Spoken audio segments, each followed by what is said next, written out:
Looking for another big hair color trend to try in 2024?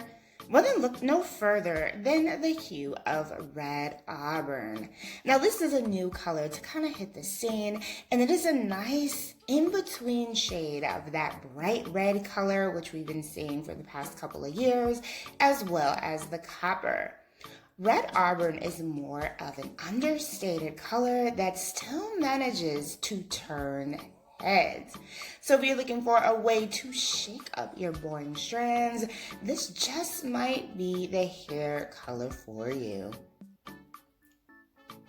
Hello everyone, welcome back to Fashion Trend Seeker. So if you are new around here, my name is Danielle, and like I said, today's video is going to showcase a variety of hot red auburn hair ideas. So if this is a trend that does inspire you to make a major hair change this season, please be sure to hit that like button as well as subscribe to the channel for more hot hair updates.